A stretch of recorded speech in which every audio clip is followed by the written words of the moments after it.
For decades, a mystery has haunted Tamworth. Mark Anthony Haynes' body was discovered on an isolated stretch of train tracks. No one talked about him. He was just another little black fella. An ABC True Crime podcast was followed by a fresh inquest. John was just holding their breath. If he didn't do it directly, he knows what happened. With the truth closer than ever, hear the whole story now. Search for Unravel Blood on the Tracks. It's on the ABC Listen app or wherever you get your podcasts. ABC Listen. Podcasts, radio, news, music and more.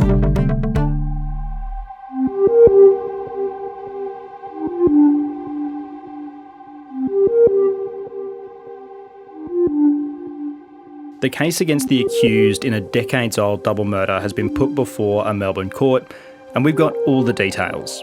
I'm Stephen Stockwell. Welcome to the case of the Easey Street Murders. Police said the killings were the worst they'd encountered. The crime baffled investigators and gripped the state. The Easey Street Murders have always been a priority for Victoria Police. After a breakthrough arrest, Victoria Police are closer to solving one of the state's oldest cold cases. There is simply no expiry date on crimes that are as brutal as this. We were in the Magistrates Court yesterday for the first day of the committal hearing of Perry Kouroumblis, and I was joined in that room, just a seat next to me, was ABC reporter Alexandra Alvaro. Alex, a lot of court watchers yesterday. Yeah, it was a packed room. Yeah, only a couple of seats spare, and as I mentioned, the first day of Perry Kouroumblis' committal hearing. It was a day, Alex, not without its challenges in more ways than one. Can you wrap up what we heard on that first day in about 60 seconds or so? Certainly. So the first thing we dealt with was a suppression application. Defence wanted to prevent media from reporting on some of the specifics around the DNA evidence, which we learned the prosecution is actually relying very heavily on as it makes its case. So we, the media, lawyered up, we fought it, and we won. So now we can report on all of the proceedings in their entirety. And then next we heard the prosecution's openings. We learned that prosecutors have this DNA evidence that they say links Perry Kouroumblis to the crime scene. This is based on the analysis of samples nearly half a century old. And then we got into the witnesses. We heard from an ex-love interest of one of the women, his brother, who at the time, both of them were questioned over the murders. And then we heard from the neighbour of the women who made the grim and very sad discovery of their bodies. Thank you, Alex. The detail of kind of how the women were found in the evidence that we heard towards the end of the day was, quite confronting, and just the timeline that unfolded throughout all the stories that we heard throughout the openings and the evidence of the witnesses kind of really painted a picture of what had unfolded in the days around the murder of Suzanne Armstrong and Susan Bartlett in 1977. The suppression chat that you mentioned at the start of that wrap as well, I mean, that was really interesting. We actually learnt a lot about this case from that, and I'm really keen to come back to that at the end of this episode to talk through kind of what that means. I really wasn't expecting kind of such candour in this process. I mean, used to trials where it's all quite structured and a lot of conversation between the bar table and the magistrate in all these processes. Yeah, I guess we learned a little bit about the inner workings essentially, and I'm really excited to be able to share that with all of you. Yeah, absolutely. Before anything started, before anybody kind of entered the room, certainly the magistrate entered the room, Perry Kouroumblis walked into the dock and we got our first look at him for these proceedings. Yeah, he was wearing a grey suit, a tie, his glasses. He was clean shaven and he didn't really give much away. He sat quietly and looked completely calm to me, really. Yes, really still. Very still. Barely moving. I only saw him look at the kind of the gallery once throughout the day. And I will say I've been reading the ABC articles on this case and on the reporting over the last couple of years, and he looked much better than he does in some of those photos.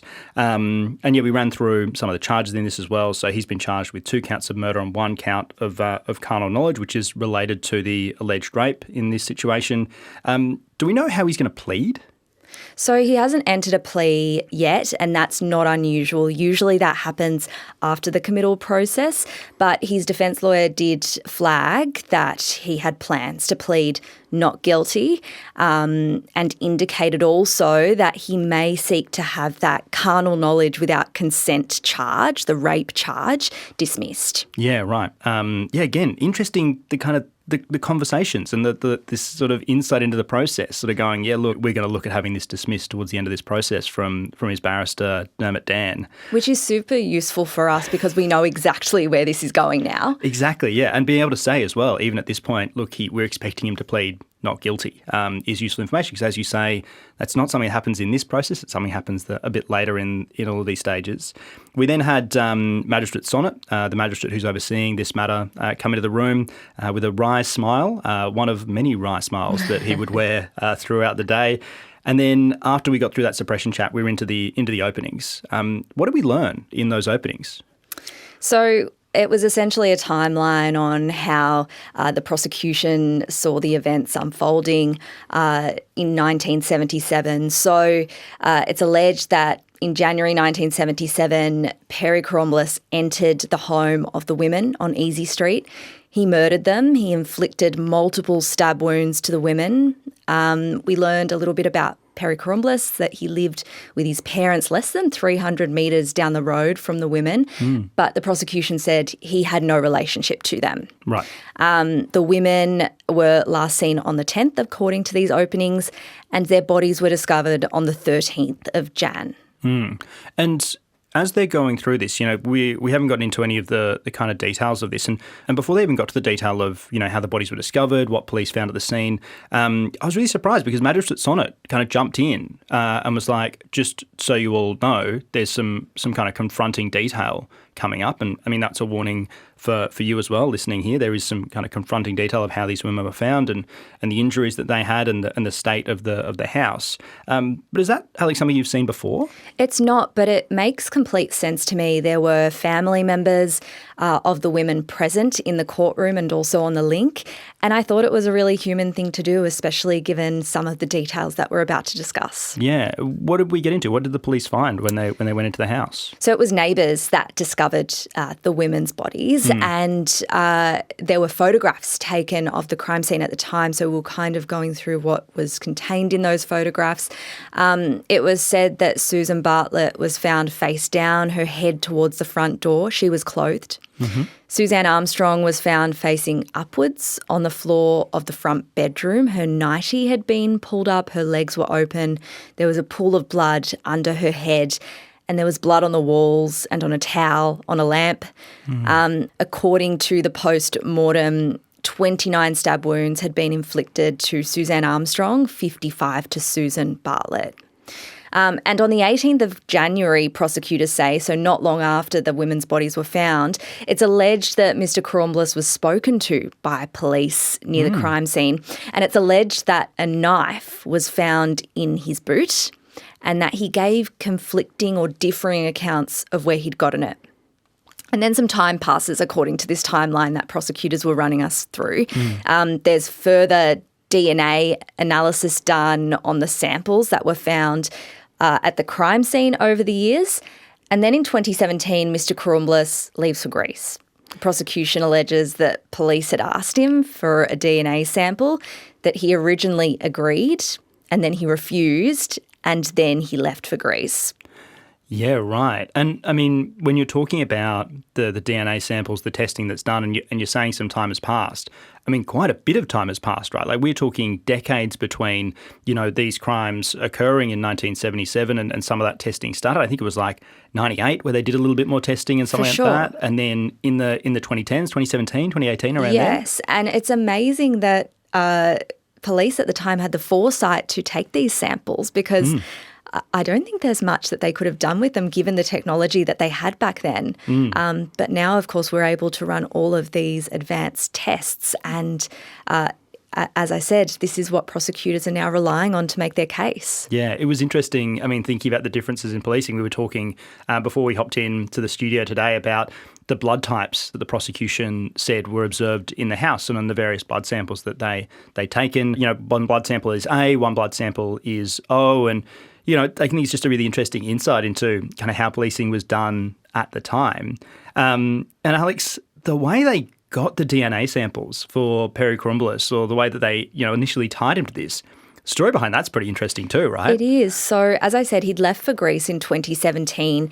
In 2018, his brother gives police DNA voluntarily, his brother Antonios. And then the next month, they get DNA from Perry Kouroumblis' car, and that sample was from a tissue. And they compare this to DNA samples from the scene that they'd originally got. And it's this analysis that the prosecution alleges ties him to the crime scene. And DNA evidence we're expecting will form quite a big part of this case. We'll talk why a little bit later in this episode. But Alex, it was really interesting to hear, you know, the prosecution alleging in their opening, you know, how likely it was that Perry Kouroumblis was the source of some of that DNA. Yeah, this was quite technical, and I hope this is fleshed out more because this was really explained in mathematician terms, and we are mere journalists. Yes. So it was a bit difficult to follow. So, for example, it's alleged sperm was found on Ms. Armstrong's body, and the prosecution alleges that when compared to the accused, the results were such that you're 650 million times more likely to observe those results if the accused is the source. Right. So that's a little bit difficult to get your head around, isn't it? And they ran through the different samples. So the prosecution says there was a DNA sample taken from the carpet from beneath one of the women, and that the results were such that you're 1,000 times more likely to observe those results if the accused is the source. One of the numbers was 100 billion if the accused was a contributor. So that's kind of how we followed that evidence through. Yeah, it'd be interesting to see if we hear from, you know, other DNA experts to get some like more detail and context on this as well as we go. And hopefully it's not made more confusing. Fingers crossed.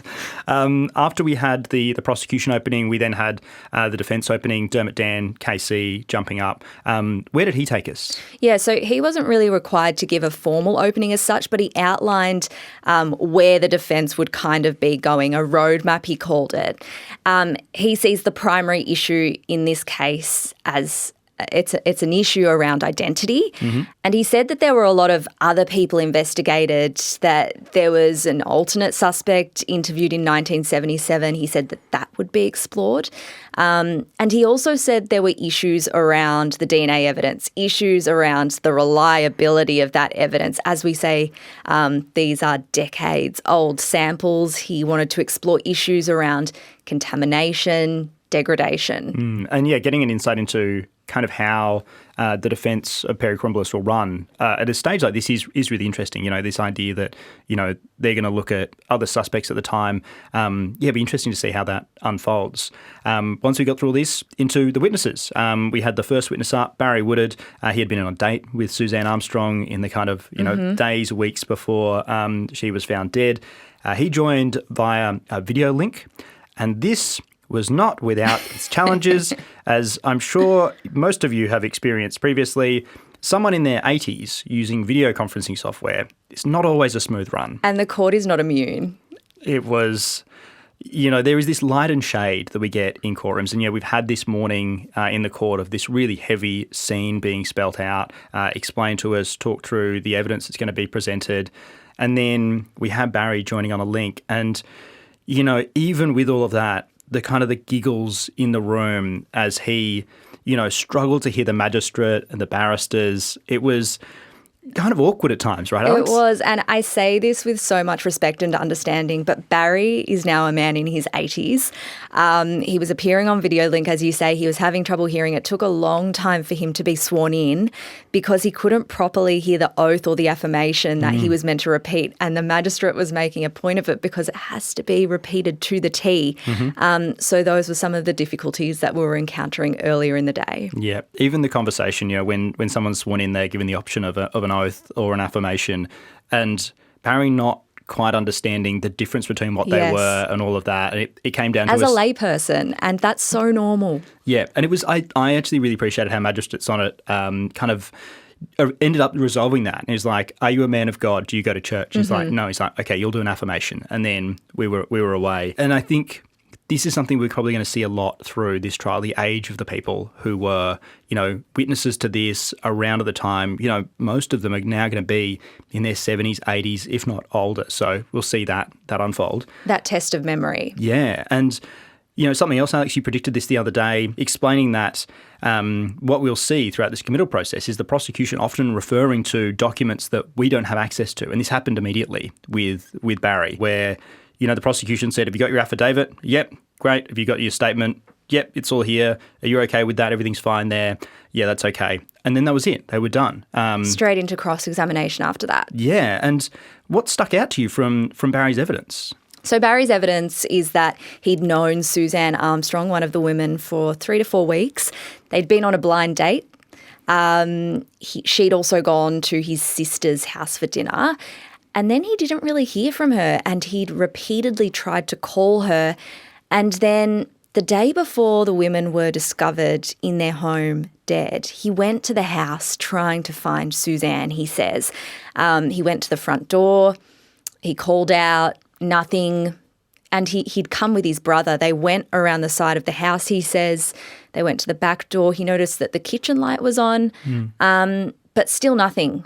No sound, no stirring. And so they wrote a note with a phone number on it.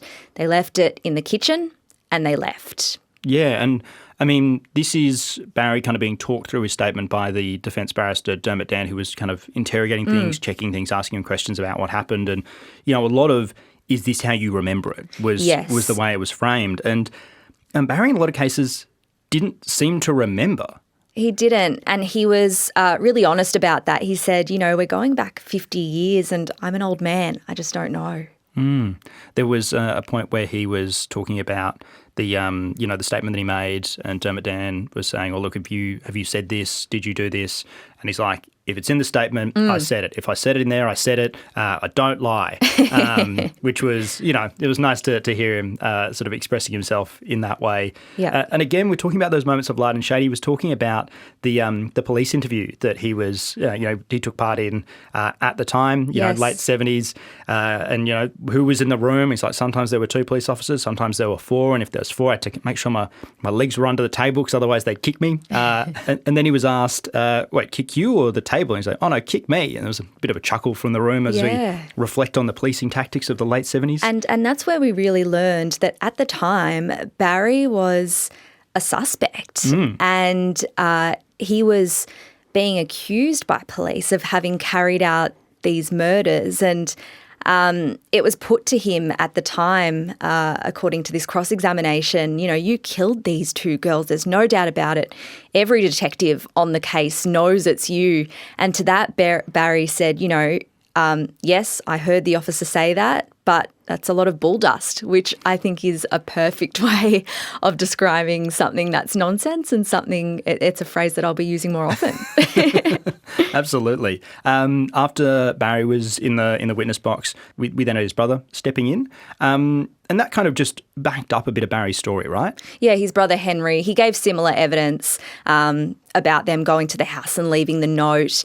And he said that he was also questioned by police at the time about having carried out those murders. Yeah, and I mean, someone who we learnt a lot from yesterday about the kind of the timeline, what was happening on Easey Street at the time was Janet Powell, one of the neighbours. So she was living in the house next door to 147. They shared a wall as well. What did we hear about, her kind of life in the days leading up to it, what she saw, and then how her and her housemate discovered the scene?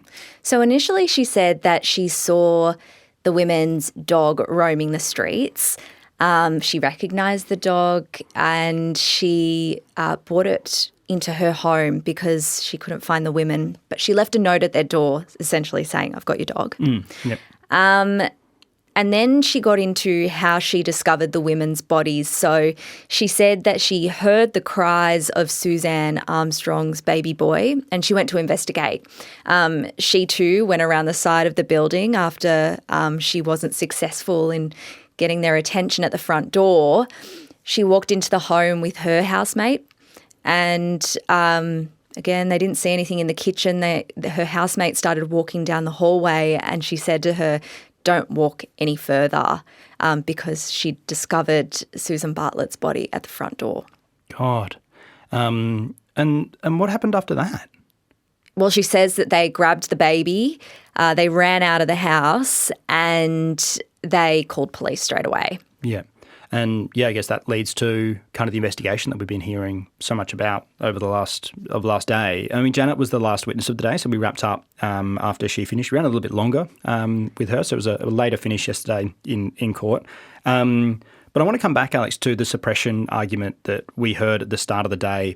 This was all around the defence wanting to suppress the DNA evidence or parts of the DNA evidence. Parts of it, yeah. So the defence wanted to have two specific elements of the DNA evidence suppressed, where the DNA was taken from and the DNA ratio. So they were those numbers that we were talking about before. And the basis, they said, of this suppression order that they were seeking was because these elements would be a substantial risk to the proper administration of justice if they were out there.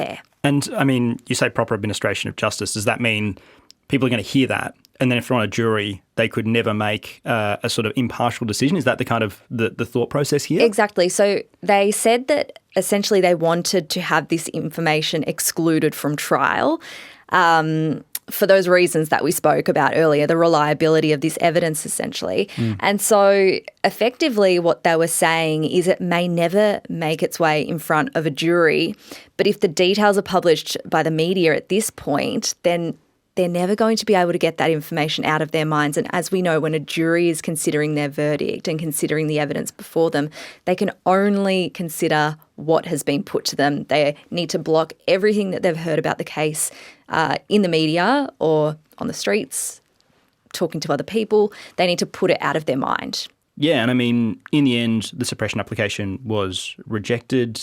I mean, do we know why? No, so it was refused, but the magistrate didn't share his reasons for that decision in court. Right, okay. And I'm, with a lot of these things, often we get reasons later down the line and things like that. It's not a secret thing. As we were talking about, a lot of this isn't for the media. Yeah, it's for the parties. And so as long as they've got all the details, that's the kind of important part with this. I mean, it was interesting hearing the argument as this was unfolding, basically giving us a sense of place for where we are. I think this is a process where, the evidence is being tested to see if there's enough for it to get to trial. And while Dermot Dan, KC, was saying he was worried that, this might poison a jury, might complicate it if it ever got to a trial, there was a discussion being had around the table where, if the DNA evidence was ruled out, we've got a sign of how heavy a DNA evidence case this is. The DNA evidence is ruled out, it might not make it to trial at all. And the prosecution was also being a little bit reserved about what information they gave to the defence about what the other strands of evidence they had was, which was interesting in itself. Yeah, I'm sure we won't hear too much about some of that in this process, but if this gets to a trial, we'll get into some more of that there. And I mean, interesting sense of place for where we are in this process too, at this committal hearing. And I mean, we're already getting a lot of questions sent through to thecaseof@abc.net.au, our email address. And one of them fits in quite nicely with the kind of the timing and where we're up to here. It's from Shannon in Melbourne. And Shannon writes, "Hi, thanks for keeping me company through my morning coffee. I have a couple of questions. How long will the Magistrates Court take to decide if there's evidence for trial? I know timelines change, but roughly. And if it does go to trial, are we hearing that in the next 6 months or is it bottom of the barrel?" So it's a great question. So obviously we're back in court today. We'll hear a bit more evidence and then there'll be a bit of a break. The next time we're in court is in November. So the dates of the committal hearing have kind of been split. There are 3 more days put aside at the end of November to continue hearing this committal. And then usually at the end of that process, the magistrate will take some time to consider his decision. That can take a couple of weeks. And then after that, in terms of heading to a trial, if the magistrate decides there's sufficient evidence to do so, that's anyone's guess. Sometimes the wheels of justice turn quite slowly, but we were given a little bit of an indication during that suppression chat that we heard. Our lawyer, the lawyer acting for us, said that he doesn't see how this could progress to trial in a 6-month period.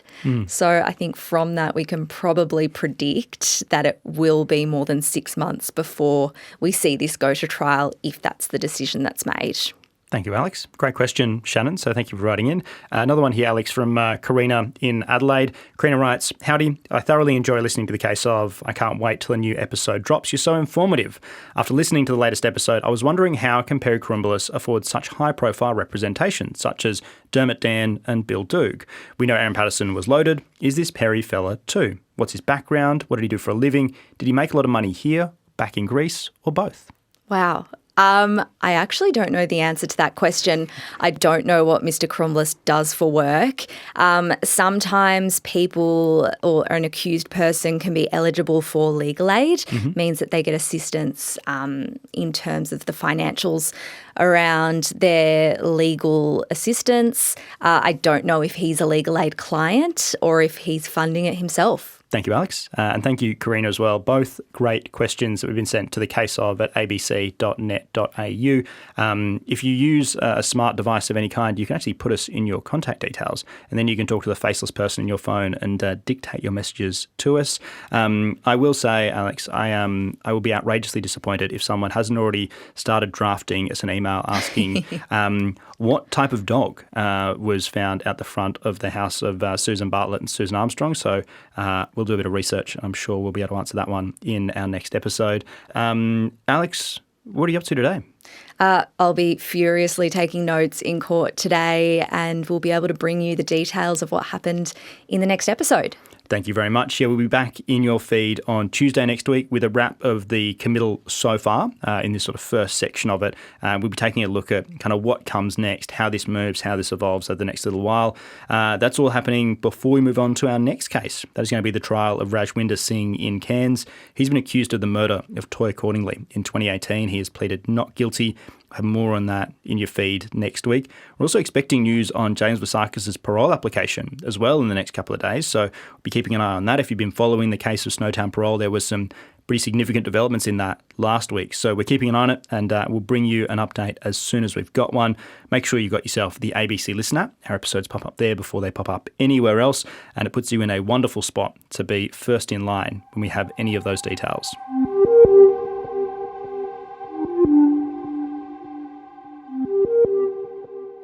The case of the Easey Street Murders is produced by ABC Audio Studios and ABC News. It's reported by Alexandra Alvaro and presented by me, Stephen Stockwell. Our executive producer is Claire Rawlinson. Thank you to senior lawyer, our legal queen, Jasmine Sims, for her legal advice, to the Victoria Newsroom, and to Audio Studios manager, Eric George. This episode was produced on the land of the Wurundjeri people.